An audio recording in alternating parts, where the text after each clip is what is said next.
Hello everyone, my name is Vikrant. I am from the Central University of Haryana. I am the student of journalism and mass communication. Today we are discussing about radio. What is radio and history of radio and when radio comes in India. History. First of all, we are discussing about history. Radio broadcasting was pioneered in India by the Madras Presidency Club Radio in 1924, but failed due to owing financial difficulties and gave up on 1927. Later in 1932, Government of India took over broadcasting and possessions of transmitters and began its operations as the India State Broadcasting Corporation. In the year 1936, it was renamed All India Radio Air, which was converted to separate department after independence. The air was and is even now controlled by a director general who is assisted by several deputy directors and a chief engineer. In 1957, air was renamed by Akashvani and is controlled by the Ministry of Information and Broadcasting. During the period expansion, during the period of independence, only a mere 6 radio stations existed throughout the country, but during 1990s, air network extended to almost 146 AM amplitude modulated stations. In the year 1967, commercial radio services started in India. The initiative was taken by Vivid Bharati and commercial service from the headquarters in Mumbai. Vivid Bharati accumulated revenues from widespread sponsorships and advertisement. During the mid 1990s, broadcasting was carried on from 31 AM and FM stations. By 1994, there was around 85 FM stations and 73 shortwave stations that linked the whole nations. Between 1970 and 1994, the amount of radio receivers increased manifold, almost 5 times. From the initial 14 million, the number increased to a staggering 65 million. Almost 70 hours of news entertainment programs were broadcasted in 1994 in various languages with the help of 32 shortwave transmitters. The changing face of radio over time. There is no TV in that time. TV is ruling king radio only with Bharti. Radio, the leader in media, radio, the dead media, advent of FM, revival of radio. Radio entertainment maestro, private radio platform buzzing with choices almost the 10 in number, fighting for differentiations yet to go niche. Uh, Small differences with non-stop music, English music, TV start as RJs, mood-led programming, etc. Current. Early fresh news and dynamic music-led speech programming limited to Jack Talk and program format built in music shows. 2-3 channels fighting for market share with almost similar programming. Early 2000, Air FM starts with more hip and intensive programming. Hit music requires for dedication. Late 90s, RJs becoming stead old time music stuck in the past. The radio market is now virtually unrecognizable from the time when the BBC was dominated. 80s, early 90s. A public broadcaster so songs are the classical icon Amin Shani, high indie and dance of speech programming in 70s. All India Radio. Bahujan Sukhay, Bahujan Hitay. As Indian national broadcaster and also the premier public service broadcaster, All India Radio has been serving to inform, educate, and entertain the masses since its inception, truly giving living up to its motto Bahujan Hitay Bahujan Sukhay. Uh, One of the largest broadcasting organization in the world in terms the number of language of broadcast, the spectrum of socio-economic and cultural diversity it serves.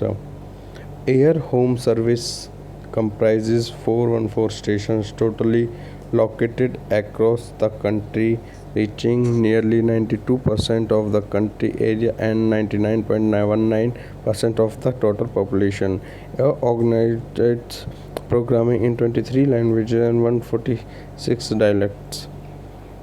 Programs of the External Service Division are broadcast in 11 Indian and 16 foreign languages, reaching out of more than 100 countries.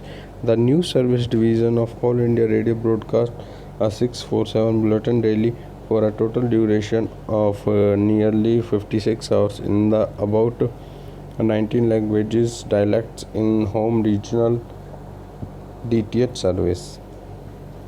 Air produce the transmits program relating to development activities in all their facets, including extension work or in agriculture, education, health and family welfare, and science and technology. Air is switching from analog to digital in a phased manner. The technology adopted is the digital radio model or DRM, with the target of complete digitization by 2017. The listeners can look forward to highly enhanced transmission quality in the near future. Facts about air. Facts at a glance. Numbers. Broadcasting centers 414. Full-fledged stations with studios 218. Local radio stations 86. Stations with studio other than LRS 127. Community radio stations 5. Relay centers 196. Captive earth source stations 32. Studios 2 to 1. Air DTH channel 21. Number of transmitters 600. Number of stations with FM transmitter 380. Foreign direct investment FDI in radio services. It has been estimated that the FM radio broadcasting sector could need as much as rupees 3,500 and 4,500 crore in the few years of phase 2 phase 3 FM radio expansions for working capital,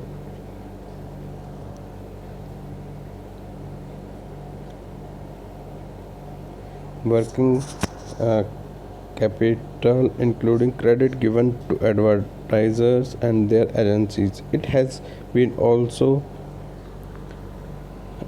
also been a reason of argue that since debt is difficult to get given pure profitability, operators will have to rely on equity to fund their expansion plans, for which foreign capital is critical. Due to earlier cap of 26% on foreign investment, the radio never gained interest and attention to foreign investors.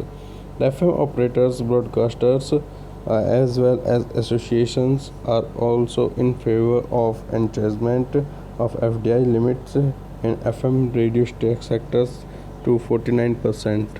One FM operator has also suggested 100% FDI for FM radio sector, stating that the radio sector is already well regulated and thus to facilitate hassle-free FDI inflow, most stakeholders have supported that the FDI should be allowed through automatic route.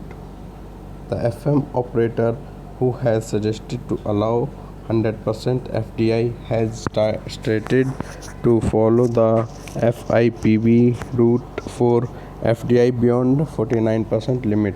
Approval of 49% would not only entail infusion of capital but also transfer of technology and chasing competitiveness. Foreign direct investment. Phase 1 and 2. The thrust areas for radio broadcasting were on improvement of program content, providing wider choice of programs, improving broadcast quality, and enhancing technical features.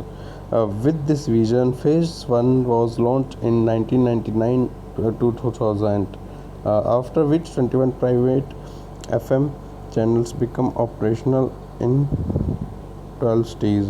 Government introduced Phase 2 for FM radio broadcasting side its policy notification dated 13 July 2005. After FM Phase 2, there are 243 FM channels in operations in 86 cities. The main objective of Phase 1 and Phase 2 respectively was to attract investment and to increase reach of FM radio in metros and cities. Phase 3. A boost up for radio service in India. Phase 3 of FM radio will boost the radio news sector in the country and reach out to smaller towns and cities, providing quality information to the audience. This process would give fill up to the expansion of radio services in country across 294 cities and 835 channels. Due to expansion, radio news would reach out to smaller towns and cities, thereby providing quality information to the audience. Under the Phase 3 radio expansion, private channels would be allowed to carry news bulletin off the air. FM radio will now touch 90% of the population, making it truly a common man's medium. As the doors for the expansion have been opened, industry expects to see 30% year-on-year growth. It is expected to result in the creation of strong regional networks. Phase 3 offers exciting opportunities for companies to expand both into new cities within the cities with a second and even third frequency in the existing large markets. Changes in Phase 3 as compared to Phase 2. In Phase 3, license will be for 15 years and against 10 years in Phase 2. Total FDI FII allowed in new regime is 26% as compared to 20% in Phase 2. An operator in Phase 3 regime may own up to 40% of channels in the same city, subject to the three different operators in the city, whereas earlier policy provided was for only one channel per operators per city. New regime also gives an operator facility to network its own channels with the country. Unlike Phase 2, Phase 3 regime permits an operator to carry the news bulletins of All India Radio is signatured form on mutually agreed terms and conditions with Prasar Bharati. As government has rejuvenated its approach towards northeastern part of India with its Act East policy, FM Phase 3 policy also executes this sentiment. Phase 3 provides much needed support to the FM radio broadcasting services in cities of northeastern part of India, as in the cities Jammu and Kashmir and Iceland's terrorist. Understanding radio, digital radio. In these systems, the analog audio signals is digitized.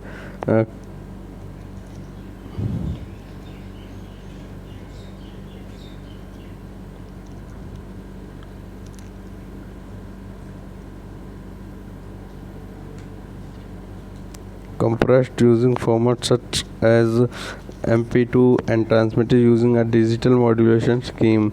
Digital radio broadcasting systems are typically designed for handheld mobile devices just like mobile TVs system. Some digital radio systems provide in the band on channel IOC solutions. They may coexist with the simulcast and analog AM FM transmission, while others are designed to design radio frequency band. It allowed software radio implementations where the transmission technology is changed but just by selecting another piece of software. In addition of excellent quality, multiple service and power conversions is also present a lot of value added services. Digital radio has excellent audio quality. In the digital format, we can operate 3 or 4 programs channels on a single frequency and assume excellent quality of all channels. Big advantage of digital mode is that it allows display of any kind of information along with the song played in the next format during the broadcast timing. Foreign investment in radio broadcast. Foreign direct investment (FDI) in the radio sector is currently capped 26%, which industry believes to the major hindrance for the growth of industry. Tries recommendations of increasing the limit of 49% was in coherence with the suggestions of finance ministry panel. The approval would not only entail infusion of capital but also transfer technology, strengthening technology, raising productivity and chasing competitiveness. Attract priority sector status for radio sector should be given as the status of priority sector so that the bank leading to the sector can qualify under priority sector. Speeding rules also the could enable raising depth for ECB, reducing capital burden on the players. Thank you.